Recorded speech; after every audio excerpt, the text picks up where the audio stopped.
any prison really is going. You already know it's going to be full of residual energy, and that place, considering no one ever um, that there's no certainty of anyone ever successfully escaping. Of course, there were the three men in 1962 that got got off the island, but were never seen again. But that they did the odds aren't in their favor of that escape being successful. I think they might have made it, but when you consider just the location of it and built on a giant rock full of limestone and quartz and just it has to be a good location. Well, don't you think?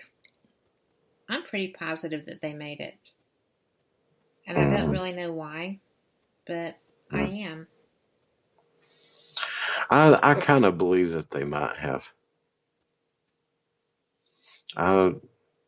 I, I'm not as certain about it as you are, but my my opinion kind of leads me more toward they did than they didn't. Yeah. So yeah, that which are so many variables. Granted, the there's even a chance that the way that um, the way that the currents run out there, um, they've done tests and one current put everything that they launched right back to the island. Could you imagine how terrible that would be? Well, I have Uh, seen that too. So yeah, that research, and I'm like, yeah, that would blow. That would be so yeah. awesome, awful. But honestly, I believe, granted, that they didn't um, drown, get eaten by sharks, um, get hypothermia, because that water is cold. Yeah. Um, that granted, something like that didn't happen. I believe if they made it to land on the other side, I believe that that's all it really took. Yeah. So, so that's I think it's a very good possibility. Um, that because they did recover part of the raft that they had made, Hmm. but the thing of it is, that's not enough evidence to say, oh well, here's a raft. They didn't make it because of the way that the currents pull everything. I doubt they would have pulled the raft onto land anyway, because they wouldn't have wanted to leave a trace. Oh well, yeah. I mean, there's no way. Yeah. I think that I'm interested in the fact that you want to do the Edinburgh vaults, the tunnels. Hmm. And I think that I was lucky enough to speak with my friend Rick McCullough, and when he said that it was just such a fantastic place, and Hmm. he's really fortunate because he has made friends there. He gets to enjoy his time while he's there investigating with people that he really cares about. So, Hmm. how cool is that, right? But, That is. I'll tell you another place that I've always wanted to check out is the Colosseum oh in gosh, Rome. I don't know what I would think about that. Can you imagine, you know, centuries and centuries of energy stored there? Um, and what happened? What people forget is it wasn't something where people just signed up and said, hey, yeah, I want to do that. It's like, okay, well, if you lose, you die. Yeah. And just the excitement of the crowds that were there. people don't realize how innovative the Coliseum was. It had a retractable cover. They even reenacted naval battles in there. It was set with channels and ducts that would allow it to fill with water, and they could boats in. I mean, it's just amazing. See, I think I can't even imagine that. Yeah, yeah. I think that would be a great choice. Mhm. When you stop and think about it, there's an awful lot of emotion and an awful lot of blood that was put into that building. Mhm. And I think both carry a toll. Yep. And of course, Stonehenge and Easter Island are both on that list too. Do you think they're relevant to each other? I don't know. It's really hard to say because at times that they were built, there were so many nomadic groups that who knows? I mean, the legend around Stonehenge and the ley lines, and a lot of people don't realize that ley lines are not just energy lines drawn on a map or whatever. Ley lines are actual physical lines that were laid out, um, that were supposedly created by people or creatures referred to as the dogmen. Mm-hmm. And nobody really knows exactly who the dogmen were, who were what. Um, but I think that given the centuries of intrigue surrounding the place, that would just be an awesome place to investigate because everything's reported out there, from ghosts to UFOs to creatures to you know. I know. And when you sit there and you think about it, nobody even knows what it was for. Mm-hmm. I mean, that's just wild. After all that Mm-hmm. time, there's nothing indicative of the purpose of either one with all the research Yeah, that's been done into them. yeah. Of course, I'd also like to check out the Nazca Lines.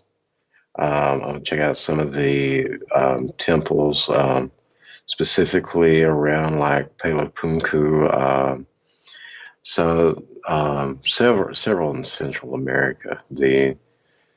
Um, the old Mayan temples are just fascinating. I think so too. And I'm lucky enough to have a friend who has actually investigated the elongated skulls. Was with the team that did the forensic testing. She was who took the samples. She went Mm-hmm. and was trained in forensic science and got degreed in that just to be able to work with that. I found it Mm-hmm. so interesting because I got to hear her. It's the first time I'd ever heard Chase lecture, believe it or not, after all these Mm-hmm. years. And I got to hear her in Eureka Springs discuss that. It's just too cool. Oh yeah, But I think that would be my favorite too. yeah. South America is so similar to their culture, is so historically related to Egyptology Mm-hmm. that it'll blow you away. You mentioning Eureka Springs. The Crescent is somewhere else that's on my list and believe it or not, as much time as I've spent in Arkansas, I haven't had a chance to check that place out yet. That's weird. You're there so Mm-hmm. much. I know. Well, it's kind of like we were talking about how many places there are here locally that I haven't been, but yet all the way across the country. Oh no problem. Yeah, I've been there multiple times. Well, I am not the person to fuss at you about that because I we all do that. Yeah, yeah. That's funny. Right. You know, I haven't been to this place the next town over, but I can tell you about this awesome place in Texas or Oklahoma or Kansas or Missouri or Iowa or Virginia or Maryland or I think that's funny. yeah. But people do that. Hmm. We just get into our groove and we don't really step out of it. Hmm. So, but I really thought you would have done that. That's Yeah. funny. Yeah. Well, we actually, believe it or not, have been on here for 56 minutes. So I am going to, call this at an hour. But I have a question for you. Sure. You go all the time to the most unusual places. Hmm. And most of the places I have never heard of. Hmm. So, where do you get the information on these? You know, a lot of times it comes from clients. We'll have someone call and say, "Hey, I've got this strange stuff going on at my house, and I'd really like for you, to come down and check it out." And we'll go down and check it out, or we'll talk to them, and in the process, a lot of times they say, "Well, I've got a cousin or an uncle or a sister or whatever who owns this place or is a caretaker here or something like that, and they've said that you should check out that place too."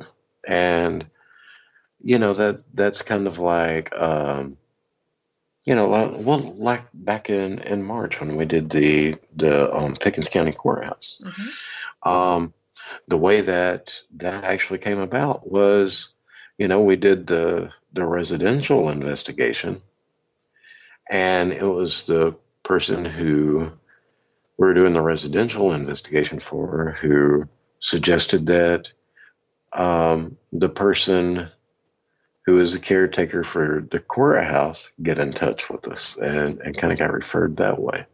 And that happens a lot.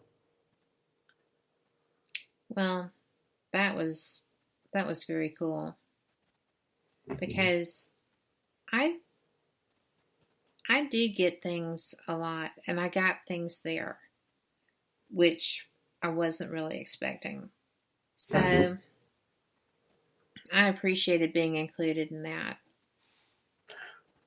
Well, we're always glad when you get to come with us. I always enjoy investigating with you, and you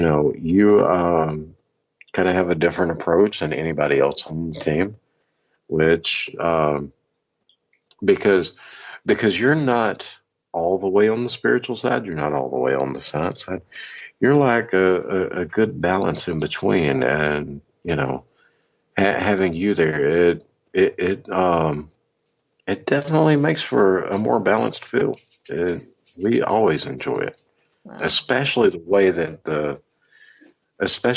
that you go one way, I go the other, and everybody else goes another, and but we all end up always meeting up there at the end, and um, it's just amazing the way it always works out. it is. People probably don't understand when we say that we wind up at the same point as a norm, Hmm. but we do. And Hmm. it's a really weird thing because we do often come from very different perspectives. Hmm. So I think that's pretty cool. Uh, it blows me Absolutely, and away. yeah, and it's such good validation too. I mean, when everybody's going their own separate way about something, but yet you're still coming to the same conclusion, it tells you, well, that means we're probably pretty close to being right. Yes, it does. Let's see if there are any more questions.